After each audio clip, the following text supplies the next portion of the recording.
Hello, good morning and welcome to Sophy Ridge on Sunday.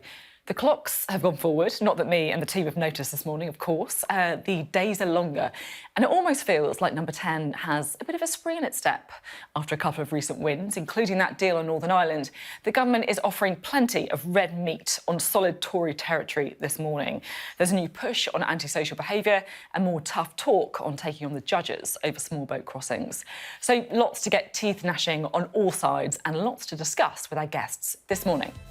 In just a moment, we will hear from the Levelling Up Secretary, Michael Gove, on the programme. And for Labour, we have the party's Shadow Culture Secretary, Lucy Powell. With more headlines on those small boat crossings, we'll speak to the UN Refugee Agency's representative to the UK, that's Vicky Tennant. And with junior doctors going ahead with more strikes, I'll talk to the British Medical Association's Dr Rob Laurenson.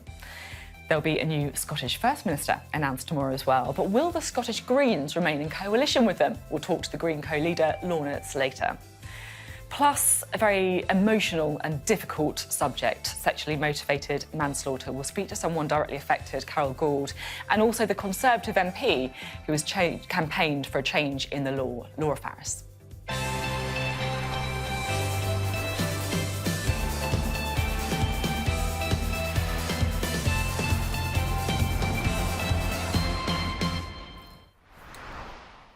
We have a really busy show this morning, so let's crack straight on, shall we, with the first interview. Just a few moments ago, we spoke to the Levelling Up Secretary, Michael Gove. Before we start on the antisocial behaviour stuff that I know you are keen to talk about, I just want to get your reaction to the sting, the undercover expose by the anti-Brexit group led by donkeys, Matt Hancock, Kwasi Kwarteng, among other MPs, saying that they would work for a fictional company for £10,000 a day. It's within the rules. Does that mean we should care about the rules? No, I think it's important that, first of all, that we make sure that every MP operates in a way which is transparent. So when members of Parliament do work which complements the work that they do in the House of Commons, then it's absolutely vital that we know who's paying them, what they earn, and that's what the register is there for. I think it's also appropriate as well that the Parliamentary Standards Commissioner has the opportunity to investigate and to look at any activity that may cross the line. On this occasion, I think it's pretty clear that things that were offered and things that were considered were within the rules. But inevitably, all of us will reflect on this and think the first duty of a Member of Parliament is towards their constituents. And ultimately, the really important thing is an MP delivering for their constituents? Is a Member of Parliament doing everything they can to put public service first? Is the other issue that they didn't seem to do much due diligence on this company, did they, given that it was non-existent?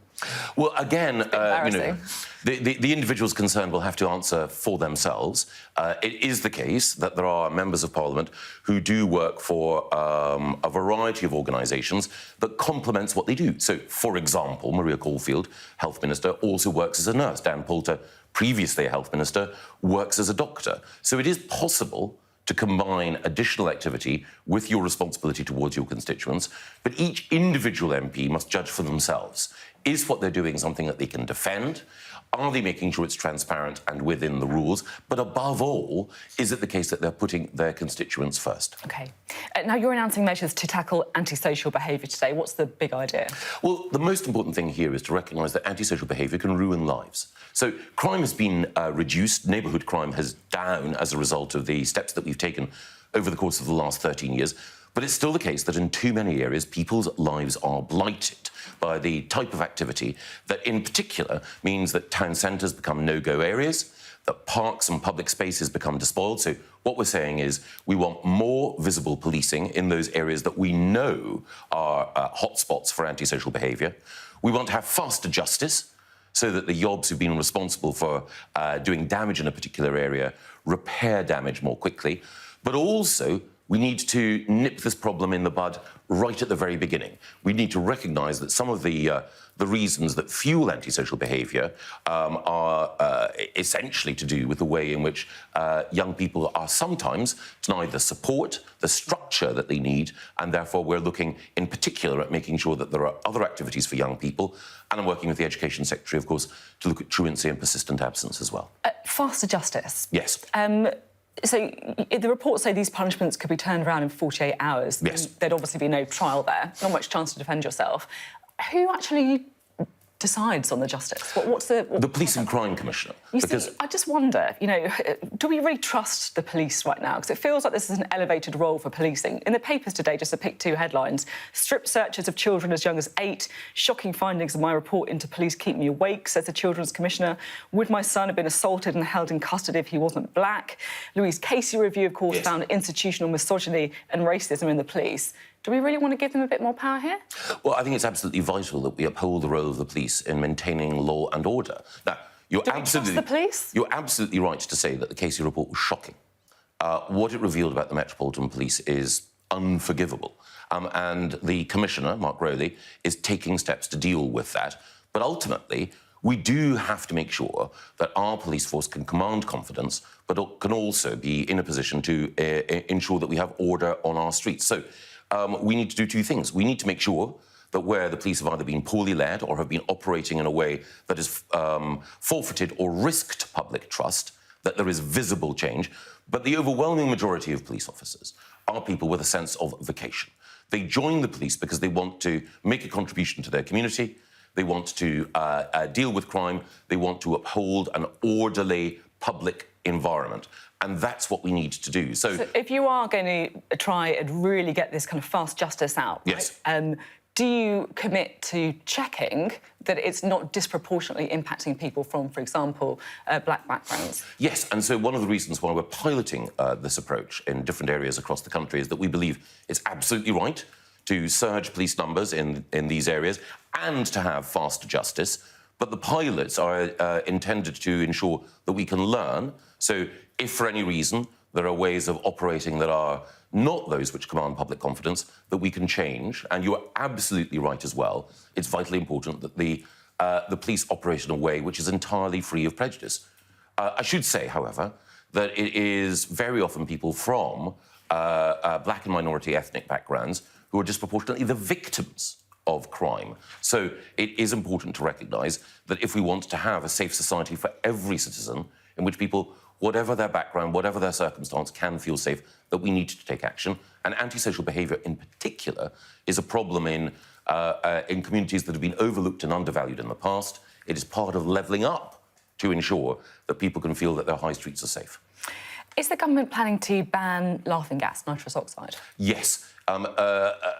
I think any of us who've had the opportunity to walk through our parks in our major cities will have seen these little canisters, these silver canisters, which are examples of people not only despoiling public spaces, but also people taking a drug which can have a psychological and neurological effect, and one that contributes to antisocial behaviour overall. So this would be under the 1971 Misuse of Drugs Act? Would yes. it be what, Class A, Class B, Class C? How would it work? I don't know which class we would attribute to it, but we want to make sure that the sale and use can be restricted for its appropriate purpose.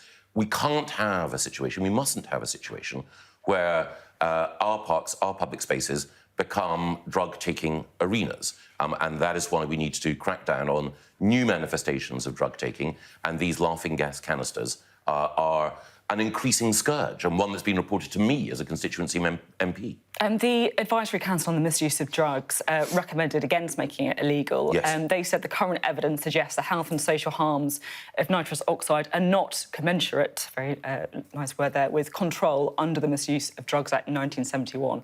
I mean, you've done drugs yourself. You've admitted to taking cocaine on several occasions.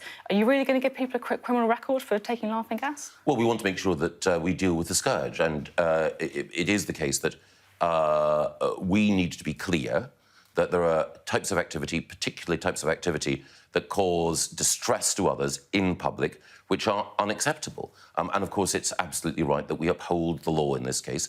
Yes, the Advisory Committee have offered their advice, but ultimately it's ministers who are responsible, and we believe collectively that it is absolutely vital that we deal with this scourge. And in the same way, one of the things that we're also doing is making sure that there can be extended drug testing of people who are responsible for criminal and antisocial activity.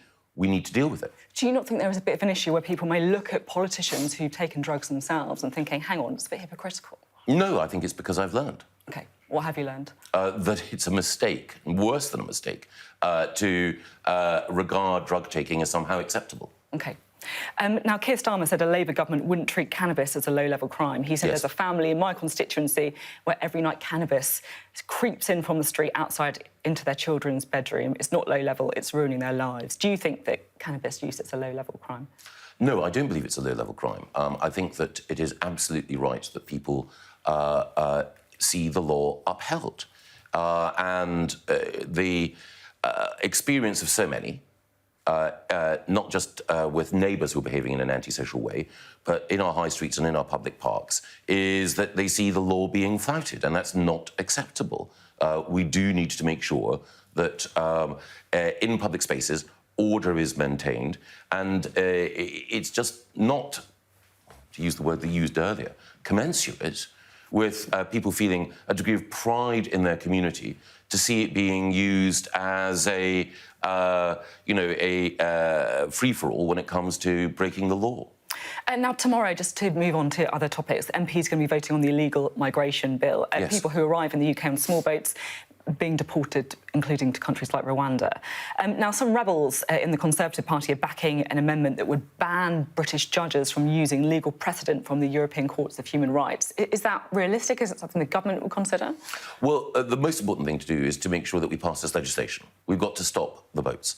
And the Conservative Party recognises that the only way in which you can have confidence in accepting new people into this country, as we have so generously with the Homes for Ukraine scheme, with Afghans, with British nationals from Hong Kong, is to control our borders. And I know that the Immigration Minister, Robert Jenrick, who's been working incredibly hard to make sure that this legislation works, has been talking to MPs who may be in a position to ensure that every aspect of this bill works. In my experience as a minister, it's always a good idea to talk to backbenchers to make sure that your legislation can achieve everything that you hope it might.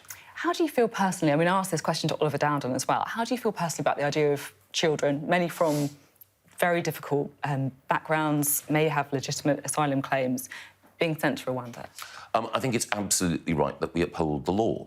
One of the things that we're doing alongside making sure that we stop the boats is also establishing safe and legal routes for asylum seekers. Do you think more safe and legal routes should be created then? Because, as you and I know, it's not that easy to find a safe and legal route from most countries in the world. Well, the Home Secretary and the Prime Minister have made clear that we want to establish those routes so that we can take a number of people Should there be more, then? Well, Parliament will decide how many people we can take. What's your view? Well, my view is that we should. I was involved in establishing, creating and maintaining the Homes for Ukraine scheme. I think we should show compassion to people who are fleeing persecution, but we also need to be clear about two things. There is a limit. No country can have an infinite number of new people arriving, but it's also the case that we need to demonstrate that we have effective control of our borders. The people who are exploiting the situation at the moment are criminal organisations trading in human misery, and we need to make it clear that their business model will be broken.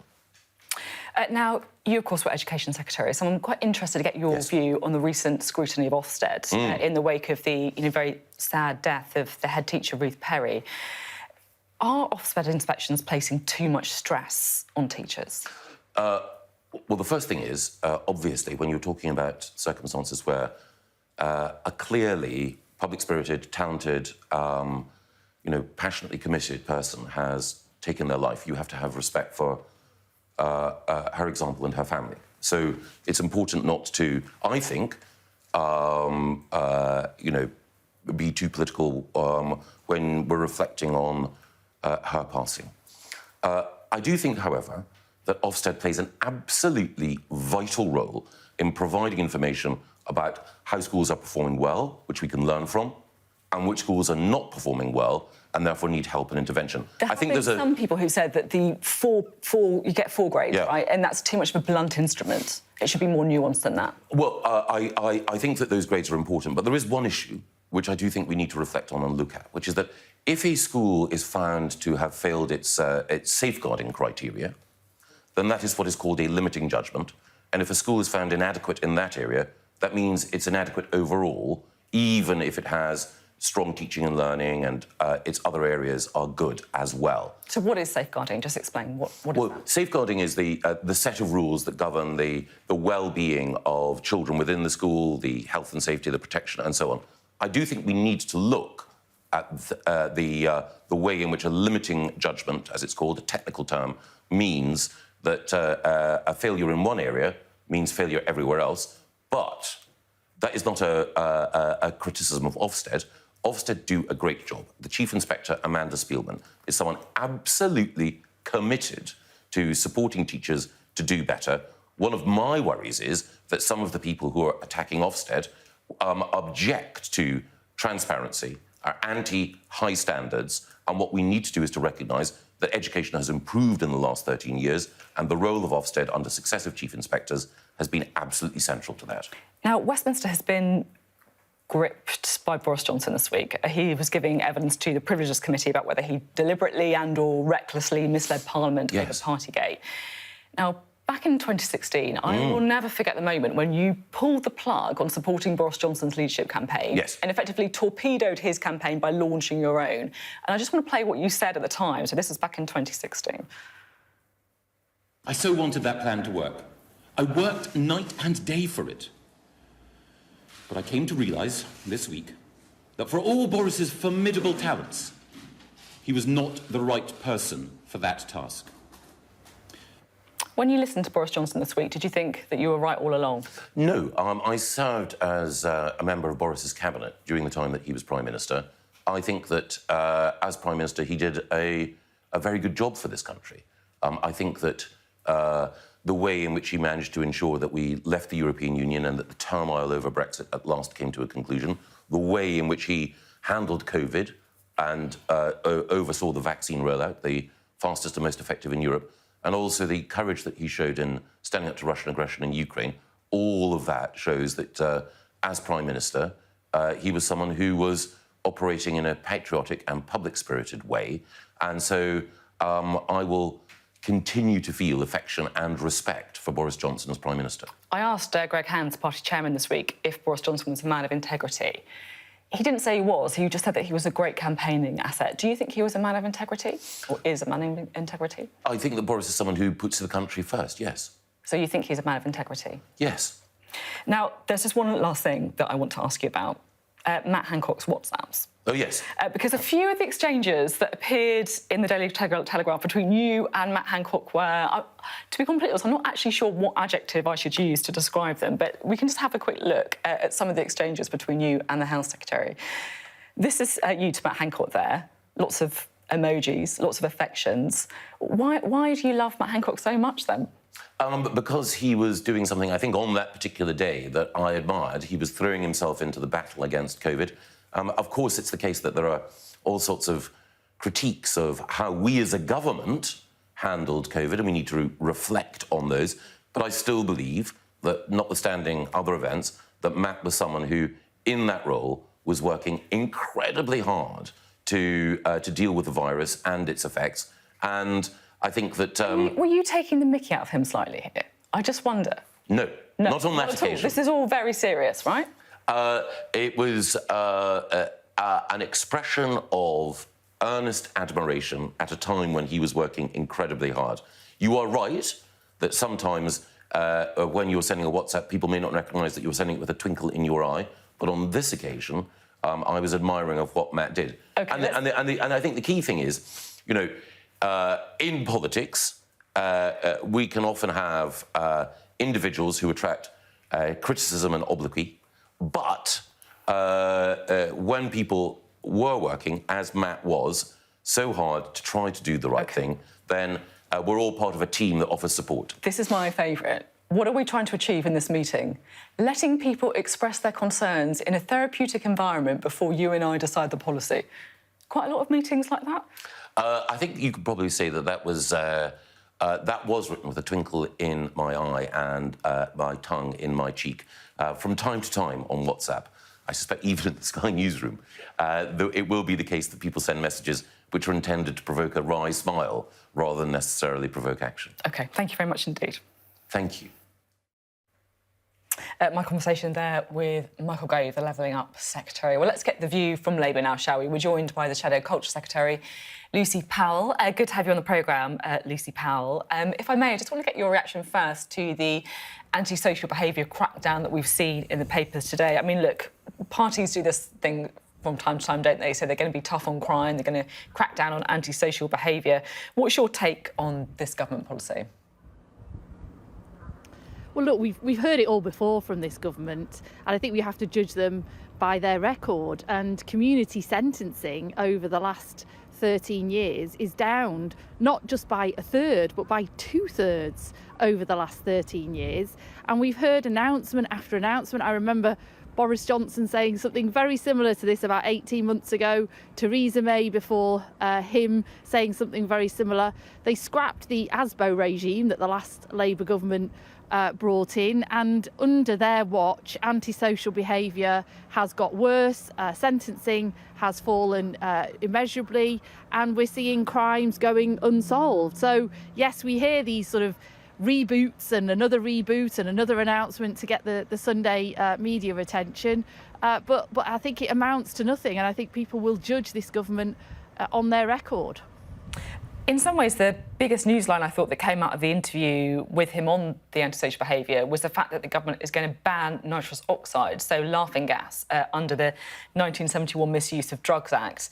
Now, that does go against the Advisory Council's recommendations. What's Labour's position? Should laughing gas be banned? I think we want to see it banned as well, because I think it does cause a huge amount of littering, of disruption, and of antisocial behaviour challenges as well. I did see that report myself and understand there are balancing of views here.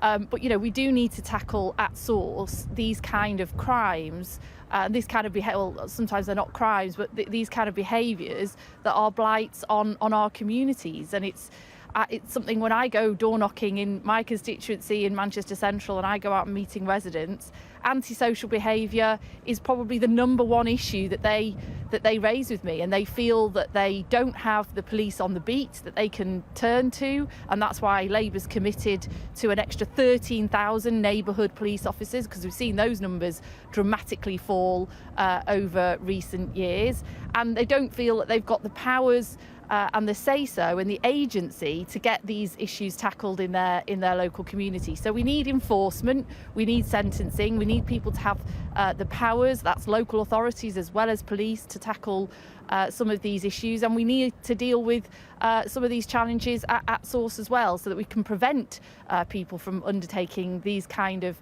activities, whether that's fly tipping, whether that is drug taking, drug dealing, whether that's noise pollution, and all of these issues that are a real blight on communities. We need a comprehensive plan to do that, and Labour has got that comprehensive plan, and you heard from Keir Starmer last week laying out his big vision for tackling crime and antisocial behaviour in this country, and that's why I think it's no coincidence that the government has suddenly alighted upon this issue today.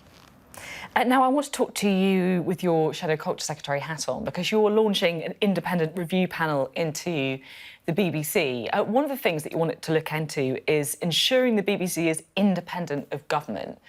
Do you think the BBC is independent of government right now? Well, I think there are some perception challenges, at least, in that regard. And the reason that I've launched this independent review panel today with some very preeminent people from the industry working with me, who are going to make recommendations and advise Labour on the future direction, is because the BBC does face a number of headwinds.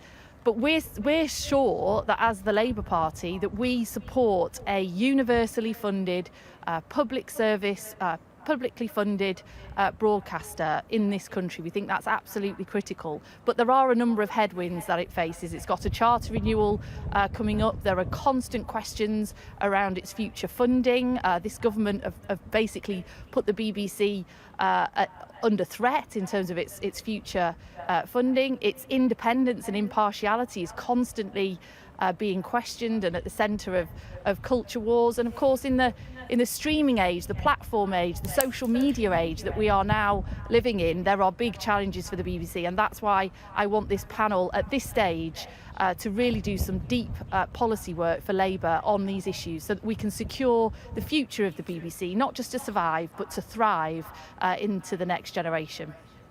I'm still a little bit unclear on what the answer to the initial question was about the independence of the BBC, because you say that there's a perception issue. You said that the independence is being questioned. Do you think it's independent of government? You've called for the chairman, Richard Sharp, to resign. Well, I think that there have been serious issues lately. Obviously, there are a number of issues around the appointment process of the chair, which is now under investigation because I asked for that investigation, because quite clearly the relationship between the chair that was appointed and the then Prime Minister was one a lot closer and involved a lot of financial issues that we weren't aware of at the time, the appointment of other members of the board of the BBC, but also this keeping, I think what we've seen from this government in particular is keeping the BBC at heel by constantly threatening its future. So this time last year, the then Culture Secretary Nadine Dorries said that the licence fee settlement would be the last licence fee as we know it. And that in the future there would be some other way of funding the BBC, yet they've said nothing about that. They were supposed to bring in a media bill to secure prominence of the BBC. They've not done that. There are constant threats that are hanging over the BBC, and the charter renewal coming up in the next few years is another one, which I think is a way in which that this government is trying to keep its foot on the throat of the BBC. There's a lot of scrutiny of the BBC and its impartiality and independence. What's your view on the trend of other channels employing serving MPs as presenters? Obviously, we have someone like David Lammy on LBC, Lee Anderson, the Conservative Deputy Chairman, earning £100,000 presenting on GB News. Well, I think it's very concerning, I think, what is happening on some other channels in terms of that overall balance of opinion. And this issue has been raised with the Chief Exec of Ofcom, both by select committee members of the select committee recently, and also it's something that I've been raising in private as well. And Ofcom should be looking at these issues because they're the licensing authority, they're the regulatory authority, and I think it's really important that in this era of dis and misinformation, we need to know that we can trust our news channels and our news sources, and it's something that we are very proud of in this country because we do have a strong regulatory regime, and news channels and broadcasters are bound by those licensing conditions, which mean that they do have to provide balance and some impartiality. And I'm not sure that constantly ramming the airwaves of any one of those channels full of sitting Conservative MPs is necessarily the right way of dealing with that. Just one quick question to finish. We're talking a bit on the programme today about MPs' outside earnings. An undercover sting from the anti-Brexit group led by donkeys caught some MPs, including Matt Hancock and Kwasi Kwarteng, offering to work for £10,000 a day. It's within the rules. Is there a problem with the rules? There is a problem with the rules, and I think no one can watch that video and see these reports without feeling sickened, quite honestly, at them parading themselves around trying to get extra paid political consultancy, because that's what that is. And that's why we've been calling for an end to second jobs for MPs, an end to these paid political consultancy roles. Being an MP is absolutely a full-time job. It's not just a full-time job, it's a whole lifetime commitment, and our constituents need us to be fully focused on that, not working out whether we've got other interests and whether we are pursuing other commercial ends in doing our job. So I was pretty appalled and sickened by those revelations, and that's why we'll be redoubling our efforts to try and get second jobs banned for MPs. OK, thank you very much indeed. Lucy Powell there talking to us this morning from Manchester. Busy show already. We've seen different points of view on, of course, the outside earnings, but a bit of consensus when it comes to banning the sale of laughing gas. Still to come on the programme. This morning, we are going to be talking to the UNHCR's representative to the UK, Vicky Tennant, about that small boats legislation. And a little bit later, we'll hear from the British Medical Association's Dr Rob Laurenson as well.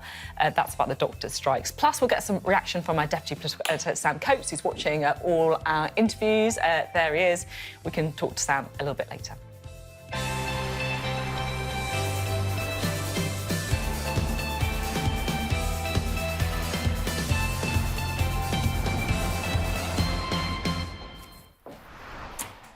Now, starting tomorrow, the government's controversial new migration legislation makes its way through the Commons. It bars people who come here on small boats from claiming asylum.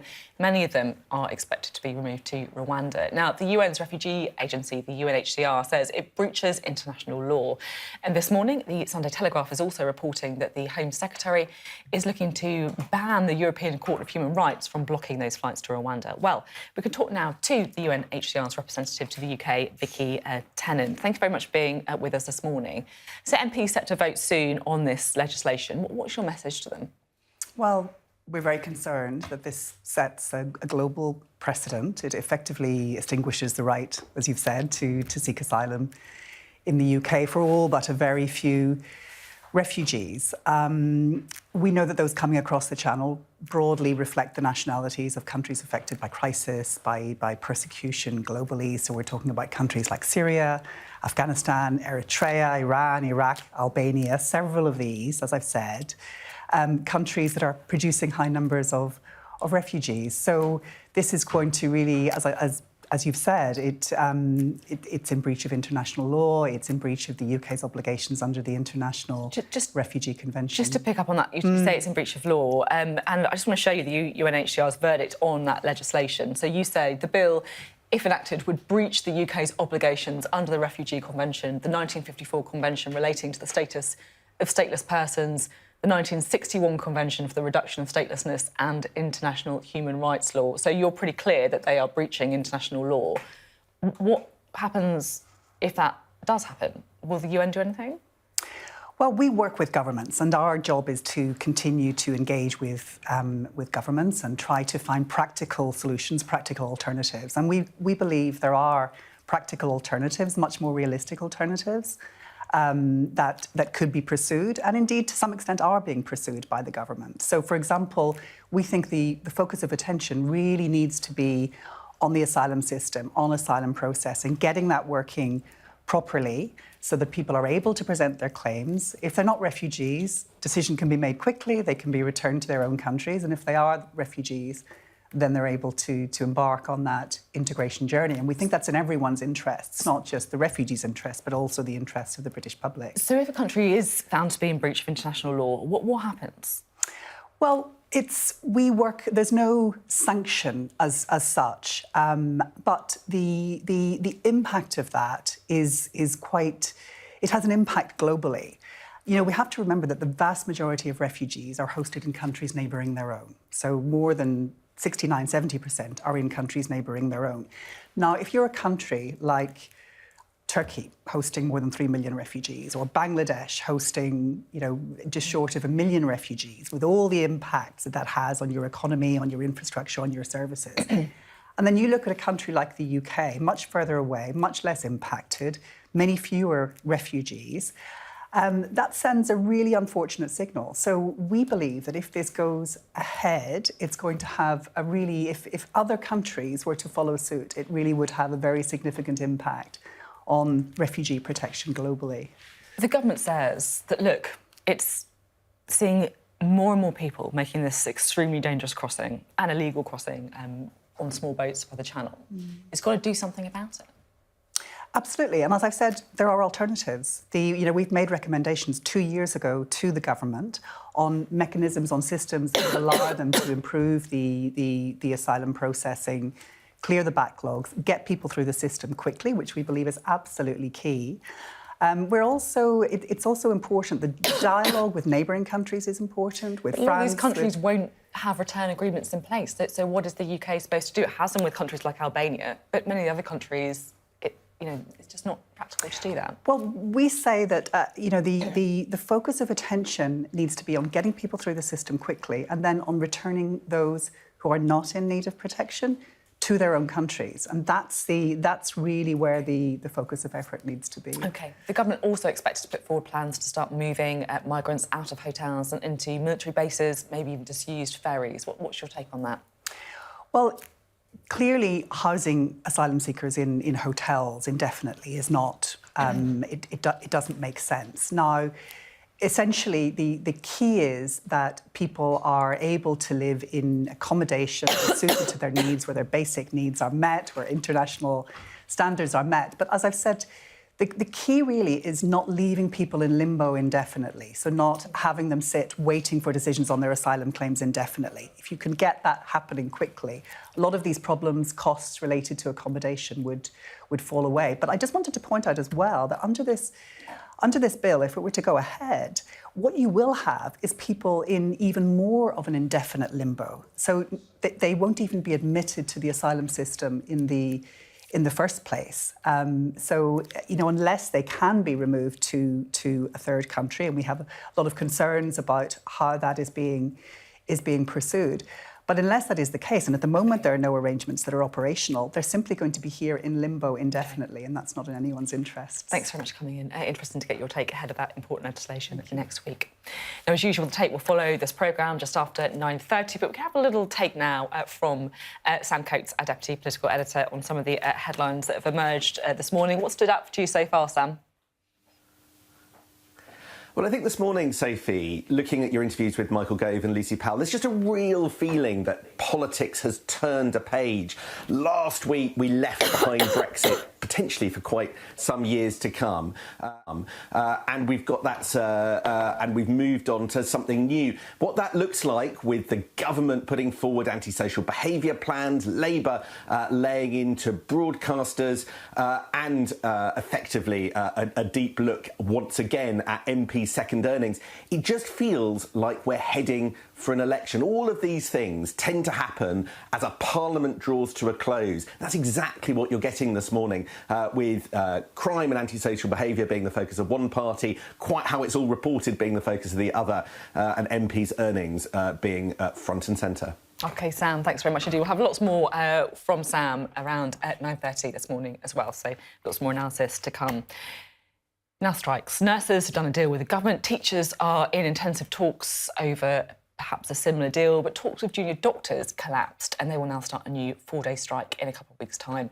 But the British Medical Association says that junior doctors need a 35% pay rise to make up for below inflation rises for many years. And the BMA Junior Doctors Committee co-chair, Dr Rob Laurenson, joins us now. Thanks very much for being Good morning, Sophie.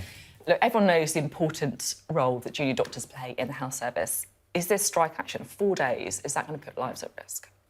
I don't think so. And actually, the NHS has shown itself to be very resilient over our last action, which was last week, over a 72-hour period, where many healthcare professionals, like consultants and associate specialists, were able to provide and support care in services like A&E and intensive care. There's a lot of appointments cancelled, though, isn't there? I mean, there's already a huge backlog. Anyone who's waiting for an appointment knows that. There is, and that's precisely one of the big arguments that we're trying to put forwards. There's a massive workforce crisis in doctors and other healthcare professionals in the NHS. And I just want to draw a comparison to a normal working day.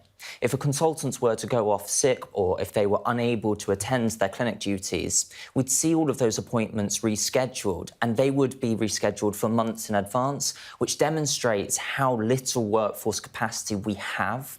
So this strike action, yes, it causes disruption, and I'm sorry for that, but it just demonstrates that we have 9,000 vacancies in secondary care. We have 6,000 fewer GPs, and it's very difficult for patients to access healthcare that they deserve. Let's talk numbers. You want a 35% pay rise. It's a pretty big pay rise. So doctors have lost 26.1% over the last 15 years in real terms, and what we're asking for is for that to be restored. So we're asking for it to go back to a cost-neutral point of view from 2008. And what that looks like is about a £5 to £10 an hour increase. At the moment, doctors start on £14 an hour, and we're just asking for that to be restored to £19 an hour. I think, look, lots of people would be like, look, junior doctors are underpaid and you've had, as you say, a whole 15 years of squeeze. But is it realistic to be asked to click the fingers at these times of economic difficulties and make up for 15 years worth of below-inflation pay rises? It's not going to happen, is it? So there are some challenges that we need to work out in the negotiation room. And so you're prepared really to what compromise we need and come down, is that what you're saying? So I think there's many different ways to be able to get to full pay restoration, and I think it's really important. But when we talk about realism or the reasonability of it, I think what's happened is that Mr. Barclay and ourselves are just at different points in trying to tackle this issue.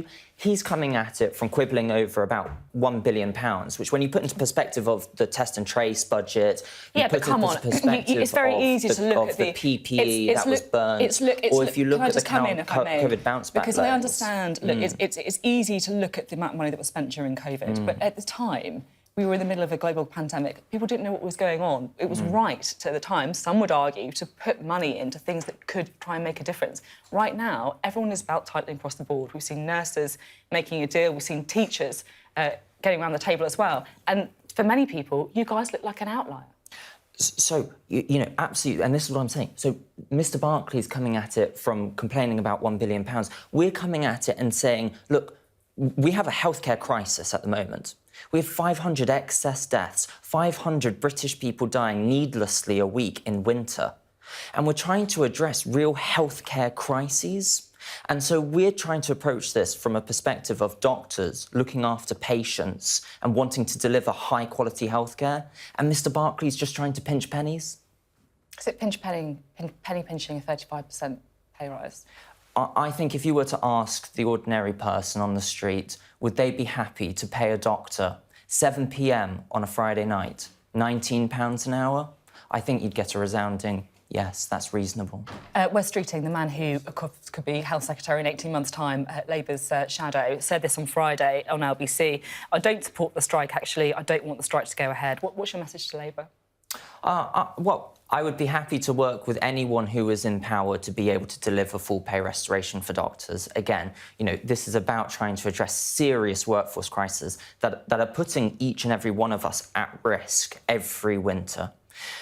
Mr. Streeting's made some comments about not supporting strike, but he did make a comment about understanding the argument for full pay restoration. And I think that's the difference that we have between Mr. Streeting and Mr. Barclay. Mr. Barclay doesn't even recognise the stresses and the pressures that junior doctors are under, and that's why we're so far apart. Why are you not getting around the table? Oh, no, we're very happy to get around the table. So next week will mark 6 months since we started our formal trade dispute, and Mr. Barclay's only come to the table twice. It's really very difficult to be able to talk to someone who doesn't even want to invite us in, and indeed, on Wednesday, he left the room. What happened? He asked us, you know, what we would like to talk about. We presented our opening position on what we think would constitute full pay restoration and how we'd like to work with him. But he didn't ask us any further questions. He didn't ask us on how to... so high? Do you think you've gone in too high? So I think £1 billion for 75,000 junior doctors to be able to try and treat the massive workforce crisis and to be able to deliver high-quality care to the people of this country, I think that's value for money. OK, thank you very much for coming on the programme. It's good to have you here explaining your position. Thank you. Much appreciated.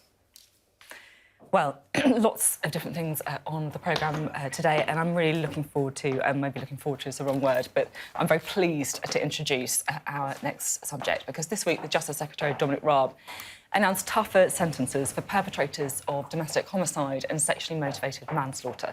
Well, a woman is now killed every 3 days in the UK, and we are joined now by the Conservative MP Laura Farris and Carole Gould, who is the mother of murdered teenager Ellie Gould, to discuss whether enough has been done to tackle violence against women. First of all, thank you so much for coming in. Obviously, Laura, it's lovely to have you here, but I'm really very happy and, you know, humbled, really, that you've taken the time out to come and talk to us on what I know must be a really difficult subject for you, so we really appreciate that. Thank you. OK. Thanks for having me. It's important things to discuss. Yeah, absolutely right. Laura, do you want to just talk us through your campaign and what's happening now? Yeah, well, thank you again for showing an interest in this issue. This is the second part, really, of the campaign. We got the prohibition on the so-called rough sex defence, where it said that the victim consented to fatal injury in the Domestic Abuse Act. And one of the things that campaigners and MPs felt at the time is that that was being used as a defence, often to avoid a charge of murder and to get manslaughter, and often actually having it framed by the court as an unfortunate accident that was regrettable and probably partly her fault too. We got it into the Domestic Abuse Act, which made it a more serious offence. It was much more likely then to be charged as unlawful act manslaughter rather than gross negligence manslaughter. But there was still a string of cases where people were getting derisory sentences, less than you could get for pet theft, less even, actually, in one or two cases, the Sam Pybus case being an example, than the maximum you could get for non-fatal strangulation when he fatally strangled his victim. So I had a private member's bill, actually, and I've been hammering on the door of the MOJ to look again at sentencing on this and to create a new starting point that puts it into a higher sentencing bracket. And that's the effect of the announcement this week, that it is likely, or the invitation will firstly be extended to the Sentencing Council, but there is a right for the MOJ to legislate if they don't, that the new starting point will be 8 to 12 years, so double figures as a minimum. And I think that, must fairly reflect the gravity of the crime and, frankly, the depravity of what's happened to the woman who has no opportunity to give her side of the case. I mean, when you say that the minimum sentence of 8 to 10 years, it feels like, it's extraordinary that's not happening already and hasn't happened already. Pet theft potentially getting more breathtaking, really. Carole, you've been campaigning, obviously, since the death of your daughter. Can you just tell us a little bit about what happened to her, whatever you're comfortable with sharing, obviously? OK, so Ellie was in the sixth form. She was 17 years old, and halfway through her A-levels, she started dating a fellow student who was also in the sixth form. It was a 3-month relationship. It was her first boyfriend. 2 months into the relationship, he then became controlling, and she described to her friends that he was suffocating. So she decided to end the relationship. She ended it on a Thursday evening. She told me that she was going to do that. And on the Friday morning, while she was at home revising, he came to our house. He strangled her, and then he picked up a knife and he stabbed her 13 times in the neck. If that wasn't bad enough, he then focused completely on himself. He washed his DNA off of the handle of the knife. He then put the knife into her hand and reinserted it into her neck to make it look like suicide. And then he just walked out of our house as though nothing had happened, completely focused on himself, covering up his tracks. And then my husband came home in the afternoon and found his beloved daughter in a pool of blood on our kitchen floor. It's horrendous. And the sentence for that is 12 and a half years. 12 and a half years for the brutal murder of our precious daughter. 12 and a half That years. is the justice system when it comes to violence against women and girls. And sorry, do you want to ask me another question? I just can't. 12 and a half. It's disgusting. Was there a reason given? Well, number one, he was sentenced as a child, as a 10-year-old, despite being 5 months off his 18th birthday. And secondly, because murders in the home are seen as a lesser crime. It doesn't matter how violent they are, they're diminished. And as a result of this Claire Wade review, we're hoping to push through some much tougher sentencing. And what I would be saying to the government now, and Dominic Raab, is you've not quite cut it yet. Just offering aggravating factors for overkill and for coercive controlling behaviour is not going to level up the sentencing. What we want, and we will be asking Minister Arger to consult on, is a 25-year starting point for overkill and for strangulation, because we have to remember that this is very much gendered violence and it's just not being recognised in the courts how dangerous these perpetrators are. Can you just explain what overkill is? What is overkill? Well, it's the excessive use of force in homicide. Yeah. So you may have strangled the person, but then you use a weapon to do much more than's necessary. Yes, and that's in domestic homicide. That's present in 60% of cases. I think what you say about gendered killing and killings domestic, which the phrase itself, domestic, feels like completely the wrong word to use in these sense as well. I think that rings true with a lot of people, including myself. Do you think that steps have been taken to recognise the injustices in the system? Well, as a result of the Claire Wade review, now domestic homicides have been put in the spotlight, and thanks to her review, is now highlighting particular characteristics of these murders and how violent they are, how frenzied they are, and as I say, what a public risk these perpetrators are to society. But her recommendations don't go far enough. So we do have a meeting, hopefully, with Minister Arger after Easter, and we hope to discuss these things further with him and push these starting points to 25 years. I mean, I don't like to compare cases, but if you think of the high-profile case of Savina Nessa, horrific murder, and that perpetrator received a sentence of 36 years. If you compare that to a domestic setting, the same amount of violence, the same amount of suffering to the victim, the same danger that these people pose. And in the case of Poppy, the daughter of the lady that I campaign with, his sentence was 16 years. That's a 20-year difference. How is that? Just because one took place in a park and one took place in the home. What's your sort of take on this, about the gendered nature of it? Yeah, well, I think it's really important that the government commissioned this review, because when you read it, you realise it's the first time that that specific domestic context has been really looked at and made an entire framework for a potentially new sentencing regime. And one of the things I think that she really draws on is, firstly, the absolute breach of trust that often is inherent to these cases, sometimes happening, for example, when the victim is asleep. Also, the presence of coercive control or some form of domestic abuse as a precursor to the fatal offence. Before the behaviour before. And just also the existence in court of outdated language like battered women syndrome, which is sort of an old-fashioned word for what we would now understand as various forms of more nuanced domestic abuse, like coercive control or economic control or other things that have happened.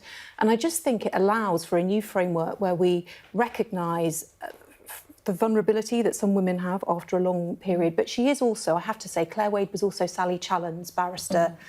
And so she is also very sensitive to the women who will, perhaps after a long history of domestic abuse, retaliate. And Sally Challen was, and her sons have done some amazing campaign on this as well, right? She suffered domestic abuse for many years and then went on to kill her husband. So she's trying to create a new sentencing framework that will factor in the various impulses that is fair to both sexes but recognises the pre-existing feature of domestic abuse in a way that it can either aggravate or mitigate depending on how the crime unfolds. I just wonder if you want to take the opportunity to reflect a little bit on your daughter at all, and Ellie, and the kind of girl that she was and the kind of achievements that she had. I totally understand if you prefer not to, but... This is always the hard bit of any interview, but Ellie was delightful.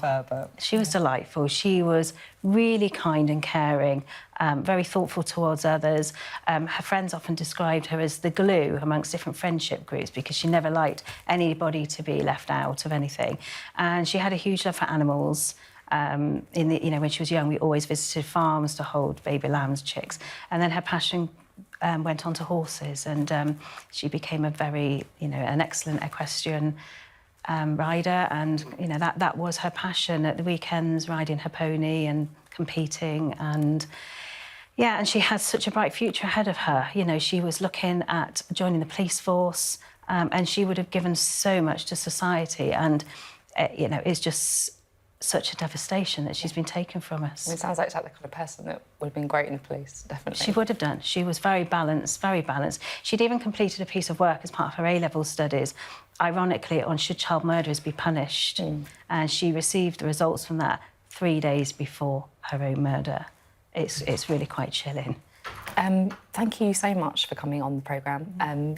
you speak unbelievably eloquently in the most difficult of circumstances, and you should feel that you're really making an enormous amount of change here. Well, I feel like we're on the first rung of the ladder. We've still got a big climb to go yet, but I hope the Conservative government are listening to us, because we are really not going anywhere. She's got her eye on you. They definitely are listening, because their initial response was interim. They've accepted a number of Claire Wade's recommendations, and there's going to be further consultation on this. So it's a start. It's a positive start. Carole's voice is, of course, really important. We have been promised to be part of the consultation process, so we will hold them to that. I'm sure you will. I don't have any doubt in that whatsoever. And thank you both so much for coming on the programme. It's like a real pleasure and a privilege for me to be able to talk about stuff like this. So thank you. Thank you. Really important issue, and something that we will definitely keep track on of this programme to find out how that continues to progress. Now, tomorrow, there will be a new SNP leader and a new First Minister for Scotland as well, as either Humza Yousaf, Kate Forbes or Ash Regan takes over from Nicola Sturgeon. Now, the SNP is currently in coalition government with the Greens, but would they continue to work with a new leader? Well, the party's co-leader, Lorna Slater, joins us now. She's live in Edinburgh for us. Thank you very much for being with us. And we are, of course, awaiting the new leadership of the SNP. What are you hoping for tomorrow? I mean, what I'm hoping is that the Scottish Greens and the Scottish Government can continue to work together. I think that's been a really productive relationship. I think Scotland is better for it. Our environment's better for it. Bringing those sort of progressive values, concrete things that make people's lives better, our unique Scottish child payment, free bus travel for everyone 21 and under, things like our Nature Restoration Fund, working to tackle the biodiversity and climate crisis in Scotland. I really hope that we'll be able to continue working together and to deliver on these excellent policies. You see, the key question, I guess, is on power sharing, right? Because you currently have a power sharing agreement with the SNP in Scotland. Your co-leader has said that that could come to an end depending on the policies that the new leader adopts. What are your red lines here? So the Scottish Greens joined the Scottish Government on the basis of an agreement called the Butte House Agreement. And it's 50 pages of policy. You can see it online. And within there is things like commitment to gender recognition reform, commitment to tackling the climate crisis, commitment to creating highly protected marine areas, for example. And we consider that a package of measures.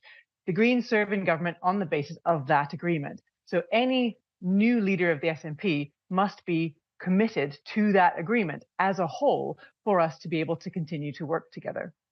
One of the key dividing lines, obviously, is the gender recognition bill. It is supported by some, but not all, of the contenders. Is that a red line for you? If they pull out of that legislation, will you refuse to enter power sharing with them? Gender recognition reform has been passed by the Holyrood Parliament. It was supported by members of every party. It was passed by an overwhelming majority. So that's done. It's passed in Scotland. Where it sits now is that the UK government have used an unprecedented mechanism called a Section 35 to block something that has been passed by the Scottish Parliament. So this isn't just a matter of human rights.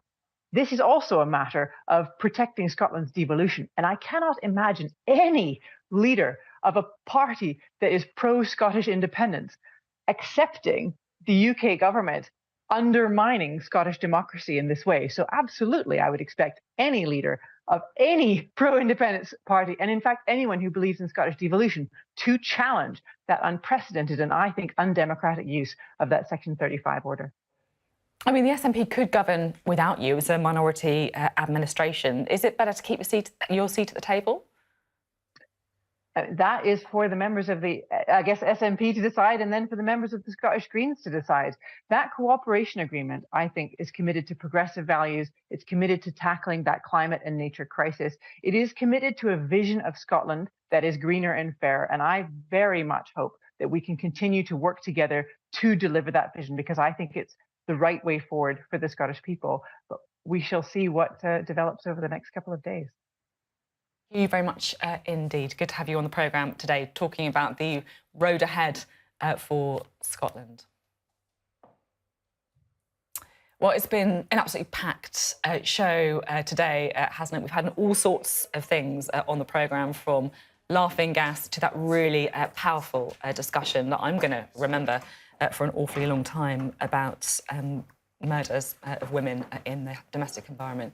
The week ahead, though, is going to be just as busy with that illegal migration legislation facing scrutiny in the House of Commons and the government's big push on antisocial behaviour. So now we have a moment in the show where we can take a bit of a look ahead, try and make sense of it all. We're joined by two former MPs, a former Labour MP, Heidi Alexander, now hoping to return to Parliament, and the former Conservative Minister, Alistair Burt. Lovely to have you both on the programme today. I always think it's quite interesting to talk to people who are slightly removed from the day-to-day in Westminster and, you know, can kind of kick back and talk a little bit more freely, hopefully, about some of the issues on the table. I don't know if there's anything in particular that you guys are keen to sort of pick out, but obviously the migration bill coming up in the House of Commons feels like it's going to be a really big one. Alistair, I'm interested to get your sort of thoughts on that. I thought the UNHCR representative put it very well.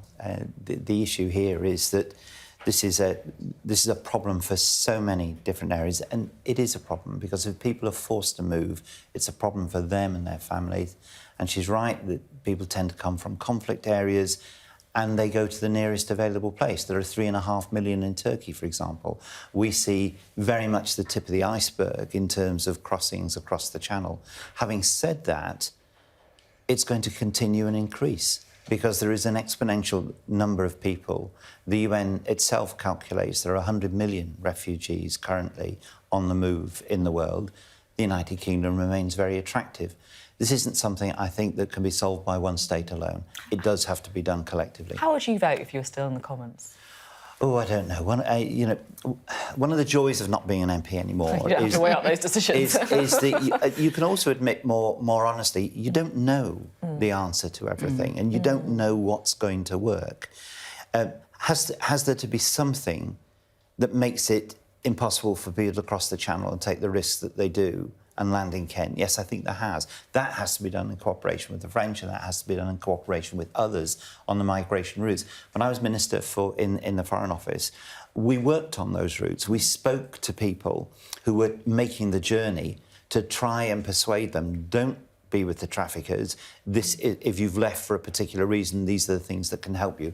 But it is monumentally difficult, and climate change is going to make this worse because more people are going to be on the move, and I'm not sure the world has really worked out how this is all going to be dealt with. It's true, isn't it, actually, that these are huge issues that everyone is kind of grappling with, including the Labour Party as well. And you can see the obvious difficulties with what the Conservatives are proposing. But I guess also when you talk to Labour, more enforcement, trying to smash the gangs, I mean, that's difficult to do as well, isn't it? Yeah, I mean, I think we've got the worst of all worlds at the moment, haven't we? Because, you know, people who are genuine asylum seekers, who are fleeing civil wars, famine, climate change disasters, they're not being given the opportunity to rebuild a new life. It's taking ages to process asylum applications, a big increase in the number of asylum applications that are waiting to be processed under this government. But equally, we're not removing people who don't have genuine asylum claims quickly enough. So, yes, I think we do have to crack down on those gangs that are smuggling people into the country, and the Labour Party has put forward some proposals about using the money that the government have set aside for the Rwanda scheme and setting up a new unit within the National Crime Agency to work with other European countries and Europol. But we are going to have to do more to speed up the processing of applications and also probably reform the sort of safe and legal routes by which people are coming here. You don't put your children in a boat to cross the Channel unless you're utterly desperate. And so, you know, I think that, yeah, that's something that we have to keep at the back of our minds as well. And when we're talking about refugees and asylum seekers, I think the fundamental principle is that I would like our country to treat other people as we would like to be treated ourselves if we found ourselves fleeing a war-torn country. It's one of those issues where there is a clear dividing line between Conservatives and Labour. Another issue that we talked about on the programme where there wasn't such a clear divide was on the banning of laughing gas, of nitrous oxide. Both Lucy Powell and Michael Gove very clear saying that they wanted to ban that to make it illegal. I just wonder, it's interesting, you were talking there about, you know, issues that, you know, you have different shades of grey on, which you can be a bit more open about if you're not in politics. And it feels to me like drugs policy is one of them, because the guys who are supposed to look into these things, the Council for the Misuse of Drugs, say that actually, you know what, it's probably not worth banning laughing gas. But then, from a political perspective, it's something that I guess perhaps there's political capital in seeming tough one. What do you say? If you're in a position of making a decision, then you've got to have an answer, yes or no. And I think one of the problems of politics today, it seems to me, is so many issues are becoming much more polarised, and it's become more difficult for colleagues to talk roundly about something and also not respond in a very knee-jerk fashion. Is someone who is getting high on nitrous oxide, is that a good thing? The short answer is no, of course it's not. So should it be stopped? Yes. But how would you do it? And that is much more complex in a society where people have addictions to all sorts of things. I had a week in the States very recently, seeing the UN and seeing State Department on Middle East issues. And because cannabis has been deregulated, for example, it's everywhere. And you can smell it as you walk down main streets in Washington and New York and things like that. No, it becomes a tourist attraction sometimes, right? Where people go there specifically. Yeah. Will that deal with the problem by legalising it? No, it probably won't. So some of these things are extremely difficult. I've no particular view on nitrous oxide. I've not come across it. I know that the small canisters are used by cyclists because they're part of the and in kit, birth as well, right? to get your tyres blown up. So yeah. that's So what's your so my reflection on all of this, listening to that debate earlier, is that I spend hours every week knocking on doors in Swindon at the moment, and not one person has raised with me the issues of nitrous oxide or those small little canisters that are pretty ubiquitous across a lot of communities at the moment. What people have raised with me on the doorstep is rising levels of knife crime in a town like Swindon, where I think a lot of people would think that somewhere like Swindon is a safe place to live, and actually I was really surprised, having been a Member of Parliament in South East London, which had a big problem with serious youth violence and knife crime, to find similar things playing out on the streets in Swindon. And so if you were asking me about what the priority of people would be for action from this government, I wouldn't have necessarily said it was that. I think getting back to proper neighbourhood policing, getting enough police officers on the streets and investing in prevention so young people aren't getting drawn into crime is something that the public really want to see. We're nearly out of time, but I just want to get... I mean, you're about to go back into it, so I'm not sure this is the best question for you, but what's the thing you've enjoyed the most after leaving Parliament? What was the thing that you've enjoyed the most about? Weekends. Don't tell this to me. Weekends, because either you had engagements in the diary, and of course you worked through your weekends, or if you didn't, you worried, why didn't you have any engagements? And you worried in case you were missing something and you felt guilty. But the ability to think more broadly about things, I do keep in touch. I think the abuse that MPs have suffered is greater than it was. My wife still works in Parliament. The abuse that women suffer in Parliament is much greater than it was. The polarising of politics worries me a great deal. So I don't miss that. I miss not being involved in legislation and where things are going. But I'm also a Pro-Chancellor. I chair the council at Lancaster University. So you're a busy man. So being involved with something different is very good. Yeah, and for me, it was quite interesting because I went off and worked with the Mayor of London for 3.5 years, and so I was still very much in politics, in an intense sort of political job, even though I was politically restricted at that time. I do agree with Alistair that not doing advice surgeries on a Friday evening when you're often there until 8 o'clock at night. That's quite nice. That was, it was nice to have a little bit of a break from that, but I dare say that if I'm re-elected, I'll be back doing that again. Make the most of Friday nights now, while you still can. Exactly. Thanks very much indeed. Great to speak to you both today. You're welcome. Thank you. Well, that is it for this week's Sophy Ridge on Sunday. But in a moment, after the break, we'll run through today's interviews with our Deputy Political Editor, Sam Coates. Thanks for joining us this Sunday.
Hello and welcome to Sophy Ridge on Sunday. The Take, a chance to look back at some of our interviews this morning on the programme, try and work out what we learned, what it means for the week ahead.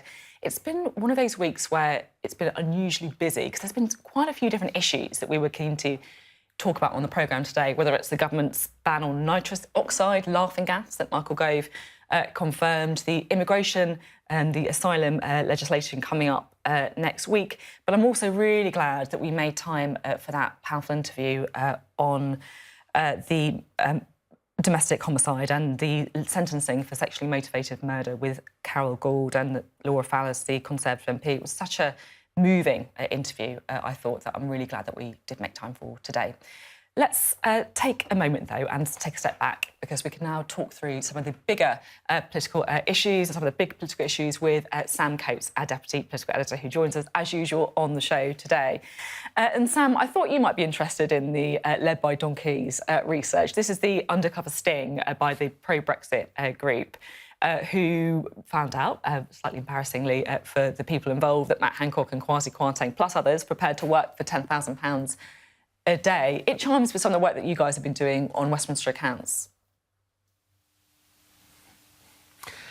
That's right. I mean, look, there's an awful lot of stuff around. The government would be much rather that we were talking about their antisocial behaviour stuff. Worth saying that for all the headlines that you're about to read over the next 48 hours about offenders in high-vis jackets and immediate justice, this is just pilots. We don't know what's going to happen for good.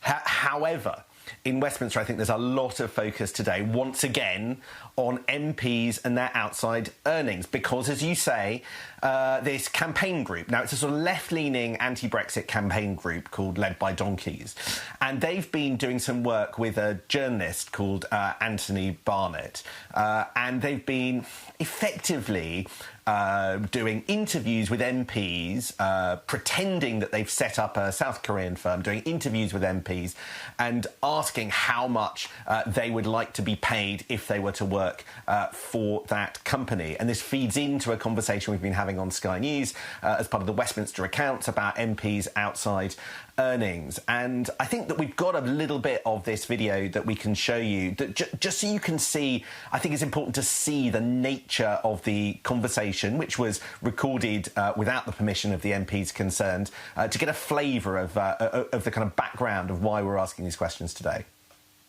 Do you have a daily rate at the moment? I do, yes. It's 10,000 sterling. Hourly rate, maybe, I mean, do you have any number in mind that you were thinking?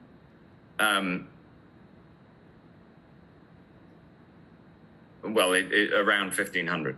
I would do anything less than for about $10,000 a month. Dollars or pounds? Well, pounds sterling. Sam, you know, watching the footage, it's embarrassing, not least because they haven't done much due diligence on the company because the company didn't actually exist. But they're not doing anything wrong, are they, right? Absolutely not. Even though the rules have been tightened in December to preclude some kind of consultancy performed by MPs, nevertheless, I think that a lot of people, I mean, just judging by my kind of WhatsApp inbox, a lot of people are exercised or interested by this. And I think that it raises, despite being within the rules, a couple of issues. The first is the scale of the earnings that we're talking about, because what you will have seen there is a discussion about figures, sums of money, and Matt Hancock talking about his daily rate. Now, I think we can bring up just a graphic that gives you a bit of context. And this is a list, I think, of the amount of money made in 2023 alone, in the first couple of months of 2023. So bear in mind that Matt Hancock was talking about a daily rate of £10,000. Now, you can see that in the whole of 2023, there are only, half a dozen MPs that have made anything like that over the first 2 months of this year. And of course, one of them is Matt Hancock. He registered his fee for I'm a Celebrity, Get Me Out of Here. And that's why he's got 378,000. So he's backed one of the more expensive MPs out there. Boris Johnson tops the league table at 3.7 million. And then you can see a number of... But you can see, I think the point I'm trying to make by showing you this slide is you can see that £10,000 is a lot of money for outside earnings for an MP. And even though this is the leaderboard for what the top kind of 30, 35 actually have received on top of their £85,000 salary, the kind of sums that Kwasi Kwarteng and Matt Hancock seem to be talking about would elevate them right to the top end. And I think the other thing that it suggests is just, as you say, Sophie, a lack of due diligence. This is a campaign group that was able to set up a website and pretty quickly set up interviews, it would appear, with MPs who didn't really check who they were talking to and quickly got into discussions that were being recorded for broadcast without their knowledge. And I think that just not checking is something that people might be surprised about. Now, it's important to put the side of MPs. The MPs, all the MPs who were interviewed say that they did nothing wrong. Before we get to the response of government ministers and opposition figures, I just want to zero in, because I always want to zero in on Matt Hancock. I want to zero in on him because perhaps he's going to be the most prominent. He's the most prominently featuring person in this. Now, he's released a statement which said that Matt Hancock acted entirely properly and within the rules, and it's untrue to suggest wrongdoing. And the video shows that Matt is acting properly. But what's interesting is that alongside Matt Hancock's public statement, his press officer has released a lengthy background statement, which I'm not allowed to read you directly, but I'm going to convey to you the meaning of how Matt Hancock feels about what we've seen this morning, because that in itself is quite interesting, because how Matt Hancock feels is somewhat different, and he's quite upset. And this background note makes it clear that the footage was he feels that the footage was obtained through entrapment. And even though it shows that Matt Hancock acted with integrity, they feel that it doesn't expose the kind of level that you would need to go to secretly record something which he thinks is representing serious impropriety or to prevent the public from being misled. And effectively, Matt Hancock goes on to believe that he is the victim here because he is the victim of somebody that has breached, or an organisation that has breached GDPR rules. No, those are the rules around data release. So a feeling by Matt Hancock that he is the one that has been wronged by being secretly recorded because this breaches his privacy. It will be for viewers at home to work out who they side with on this issue. Interesting to hear the defence, certainly. Let's hear a little bit from Michael Gove, because I did ask him about this story as well. He obviously made the point that there was no indication that MPs had broken the rules, although he did have a semi-swipe, should we say, by saying that it's important for MPs to focus on their constituents. It's important that, first of all, that we make sure that every MP operates in a way which is transparent. So when members of Parliament do work which complements the work that they do in the House of Commons, then it's absolutely vital that we know who's paying them, what they earn, and that's what the register is there for. I think it's also appropriate as well that the Parliamentary Standards Commissioner has the opportunity to investigate and to look at any activity that may cross the line. On this occasion, I think it's pretty clear that things that were offered and things that were considered were within the rules.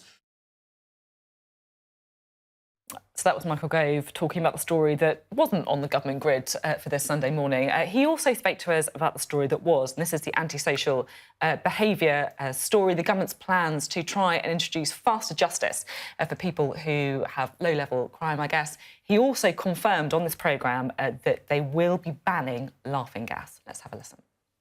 So one of the reasons why we're piloting this approach in different areas across the country is that we believe it's absolutely right to surge police numbers in these areas and to have faster justice. But the pilots are intended to ensure that we can learn, and you're absolutely right as well. It's vitally important that the police operate in a way which is entirely free of prejudice.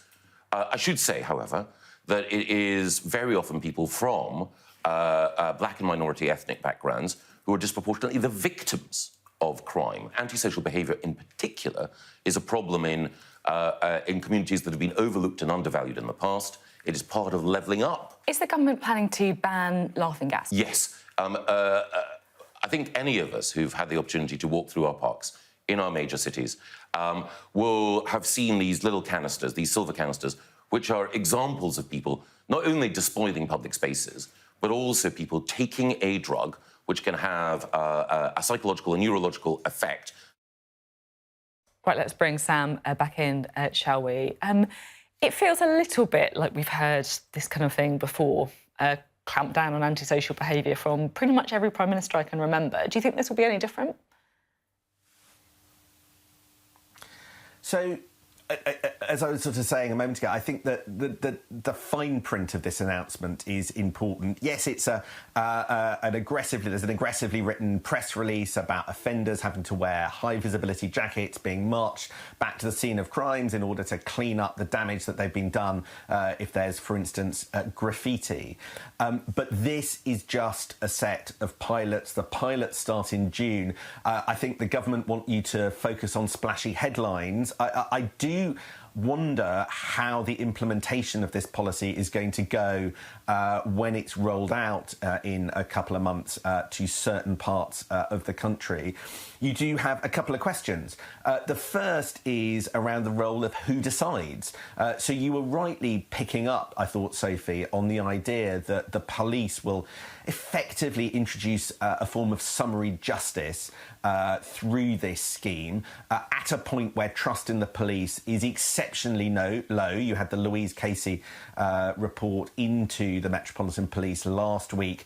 You've got all sorts of questions about whether or not police officers acting immediately are basically can be trusted to do what they do. Michael Gove strongly defending the police. But there's another story all over the Sunday Times about how private contractors zeroed in on the son of a former Theresa May aide, and the police came along and arrested him on the basis of what may be disputed evidence, a minor who was effectively jumped on by private contractors, and then the police only listened to their side of the story. So there is a question about the way that police sometimes use the powers that they've been given to them. So for all of the headlines, stop, wait, and see what the outcome of these pilots are. To me, the most interesting question today is whether or not the government will commit to releasing the data of how those pilots goes, because they're just going to want to claim that this is going to be rolled out before the election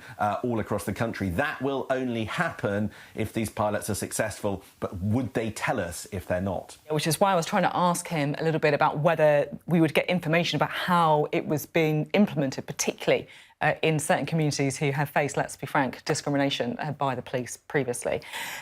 It felt to me like one of the biggest news lines, really, on the antisocial behaviour was the commitment to ban laughing gas, to ban nitrous oxide. And I did think it was right to ask Michael Gove about his own previous drug use. He has admitted to taking cocaine himself on several occasions. And you can't help thinking that, if you're a member of the public and you know that some high-profile politicians have said that they've used drugs themselves, and now they're talking about criminalising laughing gas, if there is a charge of hypocrisy there. Yes, and I think that Michael Gove, in effect, said that he'd learnt lessons from it. Michael Gove never facing any legal proceedings over his admission that he took drugs quite a large number of years ago, but always happy to answer questions on that in contexts such as this. I think the decision over nitrous oxide is an interesting one because independent advisors have actually not recommended going as far as the government wants to do. Now, people will have seen those little silver nitrous oxide gas canisters littered all over parks, as Michael Gove said. But I think that the concern of the independent advisors was that it's one thing to try and stop the flow of these canisters getting into the hands of youngsters and being used, but it's quite another to basically hand out criminal records that could blight the lives of people who are caught with them, and that's the path that the government is going down. So quite a draconian punishment for people who take this, what will be classified as a drug that could result in a criminal record, which cycles back to the question that you were asking Michael Gove, whether or not there isn't some kind of disparity between the way different people have been treated by the criminal justice system over drug use. But of course, Labour very keen to be seen as tough on crime, tough on drug use, not keen for a gap between the two parties to open up, which is why they too say that they want to ban this practice as well. Thanks very much, Sam. Always great to get your take here on The Take. We'll speak to you soon. And that's it from Sophy Ridge on Sunday this week. Thanks for joining us.